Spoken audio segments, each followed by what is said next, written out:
Pistons fans, let's talk. Let's talk about the worst case scenario with this pending off season. Let's say no trades is made, no key additions, free agent additions is acquired, and they just have the roster where they are now. With the roster where it's set right now, they are a 41 win team. They have 500 ball club. Let's say that is the worst scenario. Okay, you still have your 30 million, or even you may extend some players, you may not extend some players. To say you don't extend Stewart, you don't extend Hayes or Bagley or not Bagley, Wiseman. You don't extend anybody. They say you keep the team as is, plan it out. Right now, this team is a 500 ball club. Now, with that said, my starting lineup would be different than most. My starting lineup wouldn't be, I guess you could say, on paper, which would be, I don't know, how do we say it? I guess the ideal formula for success, or that will put you in a position for success. So, according to, I don't want to say analytics, but according to the numbers, my lineup would be Ivy, Sasser, Cade, either Boyan, Wiseman, or Stewart at the 4. And of course, Duran is my 5. Let's say it again. It would be Sasser, Ivy in my backcourt. Cade playing at 3. Either Boyan, Stewart, or Wiseman. Preferably, I would say Boyan. And Duran is my 5. Now, why would I do it that way? Tell me how you defend that.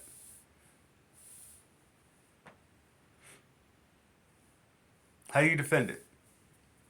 The only way you're going to defend it is try to outscore it. Well, that lineup is going to give me the best position to score.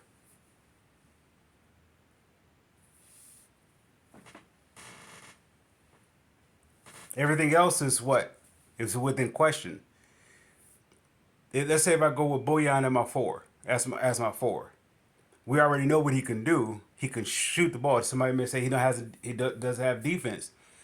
The thing is, the game is not based upon defense.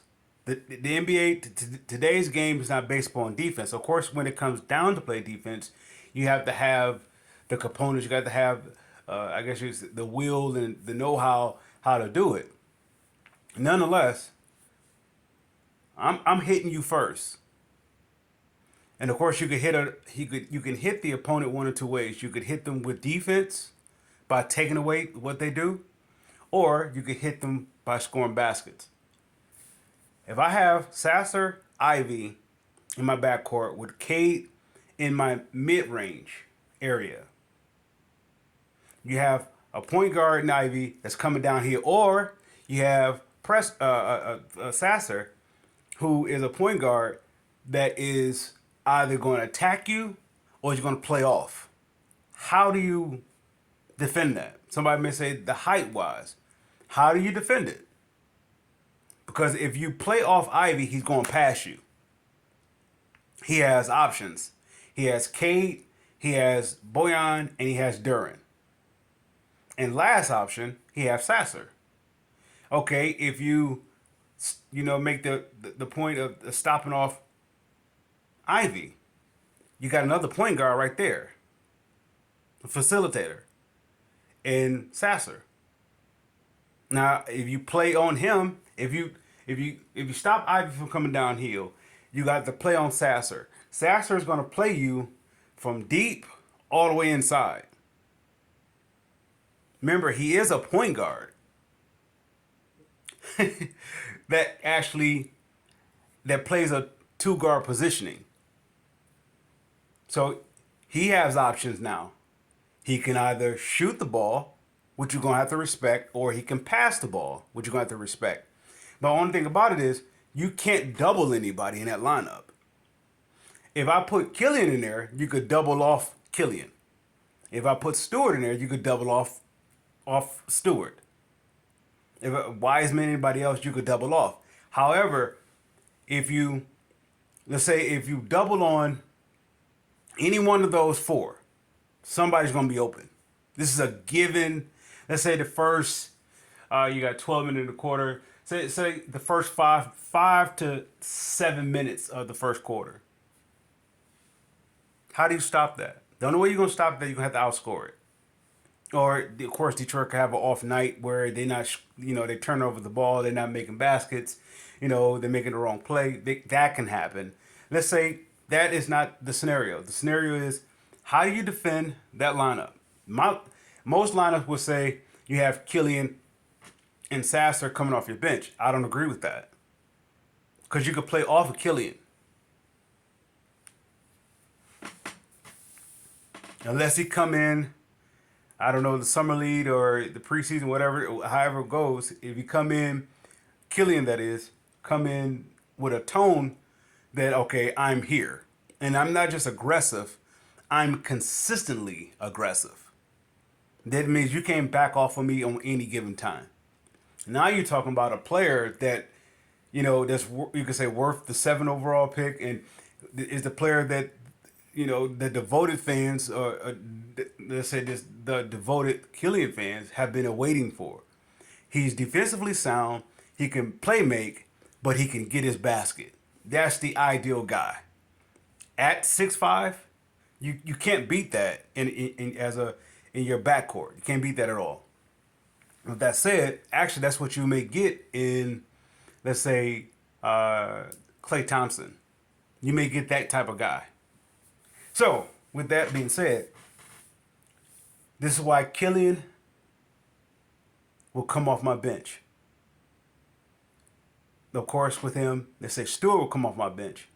Let's say Stewart would be my Corliss Williamson type role, my 6th man of the year. He's going to come in and do all the necessary stuff that I need him to do, or that is what the first unit wasn't doing. Is that a demotion, him going to the bench? No, it's not a demotion. He has a very key role. Very key role. His job is to maintain and sustain what has been established. In other words, he could also be the enforcer to rectify what hasn't been established. Let's say if Bojan having an off shooting night. Well, you have an option with Stewart. He can still spread it, because I believe he's going to continue to develop in his perimeter game. But at the same time, he's going to, I hope, if there is an upgrade to his game, he's working on his mid range, his post moves, etc. Right? Easy baskets. Well, if I have that coming in off my bench, that is Corliss Williamson without the defense and without the perimeter game. So Stewart will be the perfect 4 and 5 to play off either Wiseman or Bagley. Let's say, once again, there's no trades, there's no releases there. The roster is just as is. Stewart playing next to Bagley or Wiseman is automatically a plus. Let's say I'm going with the starting lineup of Bojan at my 4. That's my starting 4. Now, we're going to score 30 points or plus. Let's say 30 plus points coming in the gate. Because you can't stop that. There's nothing you can do to stop that. But only thing, I guess, the alternative or the option two to go up against that would be to outscore it. Giannis can't defend that. Let's see, Embiid or Jokic or any considered MVP caliber player can't defend that starting 5. The average MVP player is not going up against a starting 5 that could actually take over a game. Ivy could take over a game. I'm gonna put the assumption that Sasser can take over a game. I believe he's gonna continue where he started off, where he was in college. There's no drop off there. Cade can take over. Bojan can take over, and then Duran. No one knows what Duran is going to do. His game is going to be improved in the low post scoring, and he may even touch on the outside. If he even attempt to touch on the mid range, the 15-footer plus, all the way out. Duran is not just a top 10 player. He's going to excel past top 10. All right. With that said, that will be more of the reason why I wouldn't sign a Joe. What's the gentleman from Brooklyn? I'm drawing a name. I think his name is Cam. Cam Johnson. I think that's his name. This is the reason why I wouldn't, because my investment is with Ivy, Cade, and Duran. Duran preferably first. Cade and whatever to be situated. Cade hasn't played a complete season, so that is up to whatever. And Ivy, those are my three that I'm concerned about extending. Those are the ones that's going to give me the biggest return, more so than Cam Johnson. If Cam Johnson is going to be asked for $100 million, there's no way I'm going to pay him that money. There's absolutely, his game is nowhere near. It doesn't matter about how the scale of the CBA or how the rules have changed. There's no way you can validate his game ever being considered $100 million worth. You're talking about for 4 years, you're talking about 25. There's no way. That was like signing Andre Drummond for the max deal, and he's not a max player. He only can give you one dimension. Cam does not make everybody better. Now, with that said, Ivy, Sasser, Cade, Bojan, and Duran will be my starting five. I'll go in there with that. And if there was to be a substitution, of course, you're talking about Bojan is stepping out, and I'm bringing in either I have an option. I have Bagley, Wiseman, Stewart. But I'm coming in with three guard as my three guards is my starting unit. Any given moment, any which one have the ball in their hand, and each one of them could play off the ball. How do you guard that? That would be the equivalent of having, let's say, Isaiah Thomas, Joe Dumars, and Grant Hill at the same time. How do you guard that defensively? Now, I put Sasser as my Dumars type guy who could play offense and defense. Though Dumars is 6'3", undersized, he still handled the task. Now you talk about when they went up against the Lakers. Lakers is 6'9" and 6'5" in their backcourt. That's in their backcourt. Never mind their front court is 6'9" plus. 6'9", 6'9", and I believe it's 7-something feet. Now you're going to get a lineup that's the Pistons have a 6'11", 6'9", 6'10". You have a 6'3", a 6'6" small forward or 6'8", regardless. It depends on if you're going with Dennis Rodman or Mark Aguirre. And you have 6'1", maybe, and 6'3", maybe, in your backcourt. How do you make it work? It's not about the size. It's about the approach. How do you win with Ben Wallace at 6'9"? He may not even be 6'9" at starting center. So somebody said, like, I heard an individual talk about, and they very well maybe listen to this podcast. They said something about Ben Wallace doesn't deserve to be in the Hall of Fame. I'm going to differ off from where we're starting with about the Pistons, lineup, and we're going to go here for a second. The individual said that Ben Wallace is not worth Hall of Fame. I'm going to give you the reason why he's worth Hall of Fame. Is Alex English worth the Hall of Fame?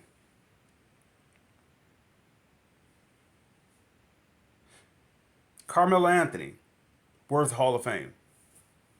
Chris Bosh, worth the Hall of Fame.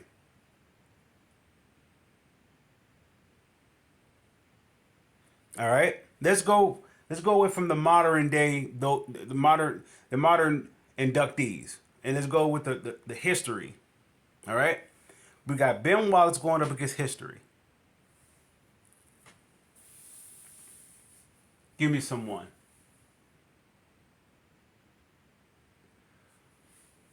Oh Jesus.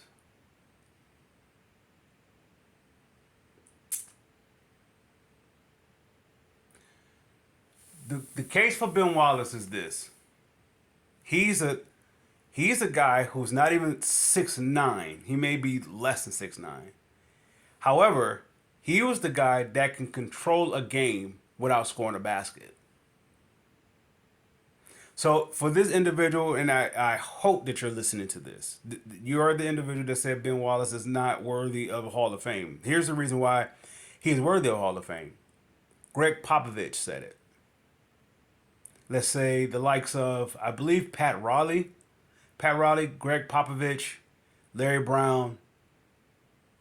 Uh, these are well, I would say the top coaches who have seen it all, right? And they said that they give him his commendable. They commended him on his accomplishments, his achievements, and so forth. And they say how much of an impact that he had on the game.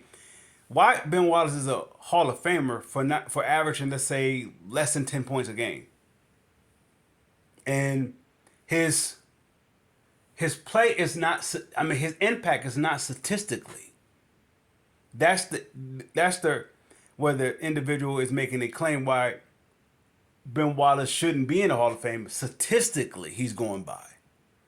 He doesn't look at game. He doesn't look at the impact of the game. Somebody would say Jason. I put Ben Wallace put me in the self same mind of a Jason Kidd. Jason Kidd's career wasn't really known for being a scorer, but he impacted the game in every way possible offensively without even scoring a basket. Of course, later in his career, he became more of a scorer, but through the bulk of the majority of his career, he wasn't a scorer. He impacted the game from the point of defensively to vision. Now, what I'm asking this individual, would you disagree that Jason Kidd is a Hall of Famer?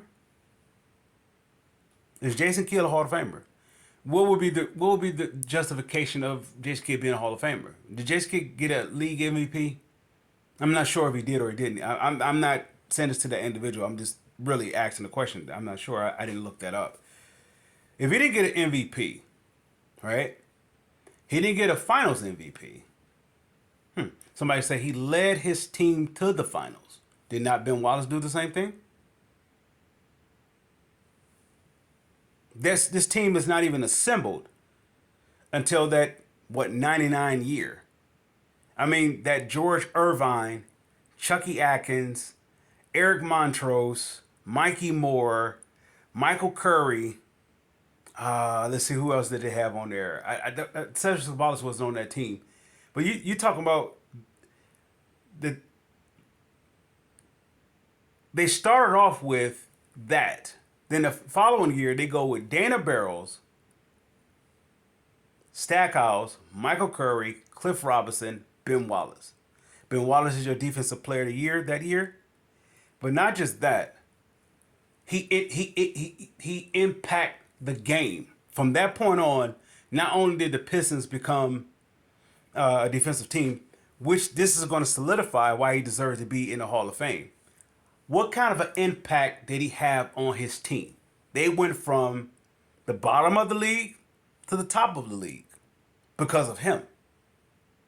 Does that take away from Chauncey, Rip, Tayshaun, Sheet, Mehmet Okur, Chucky Atkins, and all the rest, Darvin Ham, Eldon Campbell, and all the ones who put in their work along with him? No.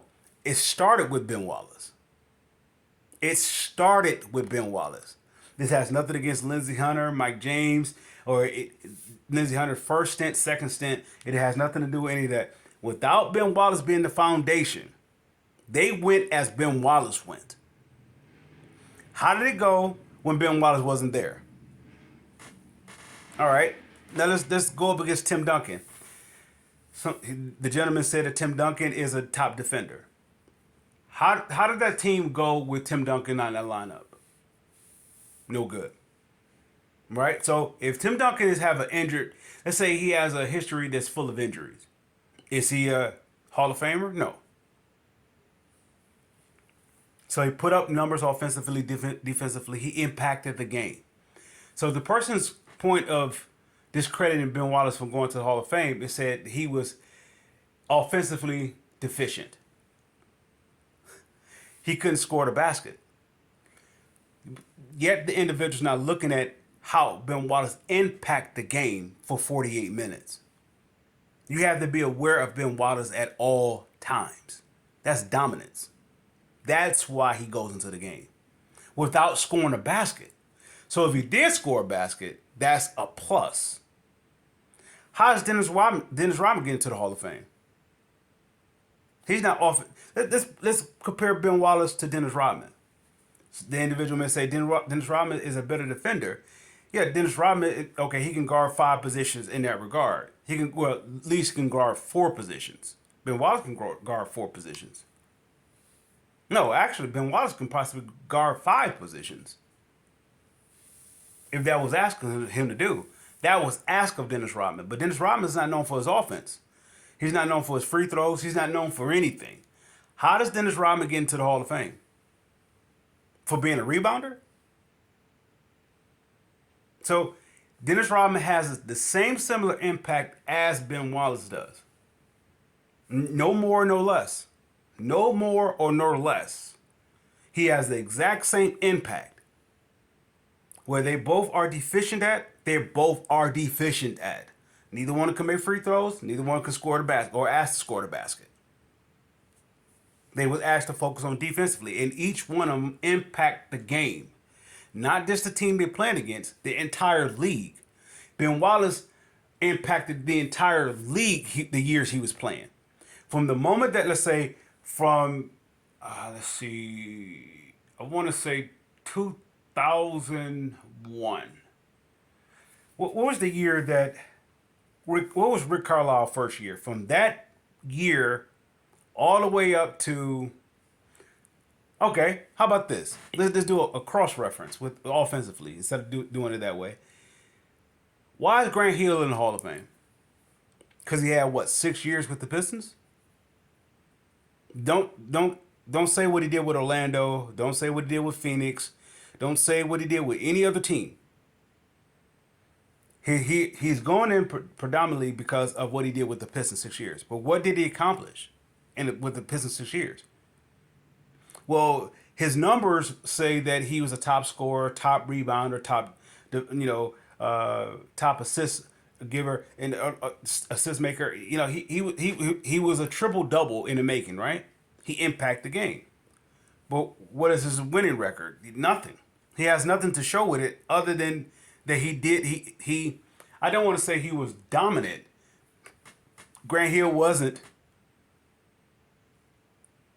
Arguably, you have a case to saying Grant Hill is not deserving to go into the Hall of Fame.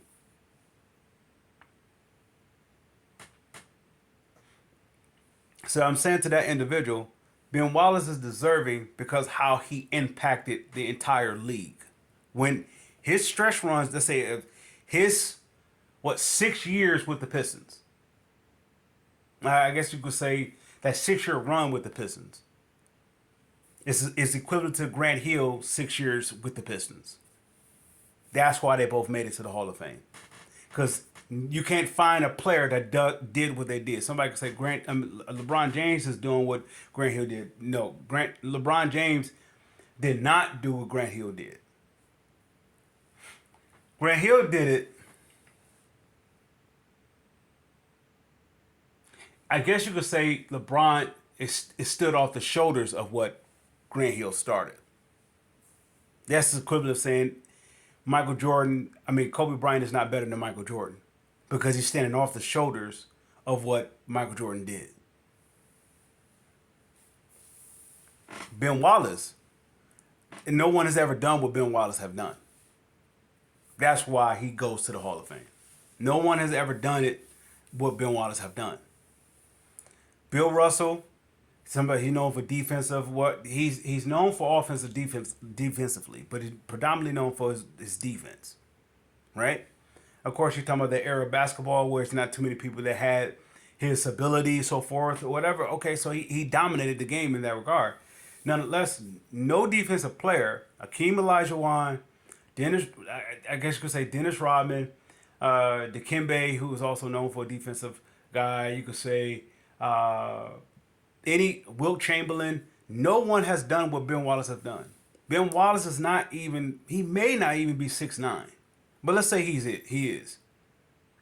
If he's 6'9", playing center without scoring the basketball, Wilt Chamberlain was dominant offensive defensively, and of course he was the biggest man in whatever. So all right, Akeem Olajuwon, he impacted the game offensive defensively. He's bigger, he's fast, he everything more than Ben Wallace. Ben Wallace is the only one that does more with less. This is why he goes into the Hall of Fame. So getting off that spiel, that's for that individual that chooses to listen to this. And I want to say this is targeted towards the Woodward Sports. You know, their whole thing, it contained towards the Ben Wallace. And I'm sure they listen to this podcast. I'm sure that they do. Anyway, or at least one of them does. I don't know how it goes, but this is to that gentleman that says, if you could relay the message to the gentleman that says Ben Wallace is not deserving to be in the Hall of Fame, this is the reason why Ben Wallace deserves to be in the Hall of Fame. Now, going back to the main topic, which would be no key additions to this team. It is if the team stays status quo, if the team stay as put, my lineup will be Ivy, Sasser, Cade, Bojan, and Derwin. How do you? And my question to the Woodward Sports panel, or not just forgive me, I won't say it that way. To all Detroit, not just sports content makers, but the Pistons content makers, very specifically Pistons content makers. How do you defend that? I'm not an X's and O's. I don't know nothing. I'm just throwing something on the board. How do you defend that? Just say for a 10-minute stretch run, 10 to 12-minute stretch run. Let's say for a full quarter. How do you defend that? Ivy, Sasser, Cade, Bojan, Derwin. How do you defend that? Lions. I want to say Lions fans. Forgive me for that. Pistons fans, I salute.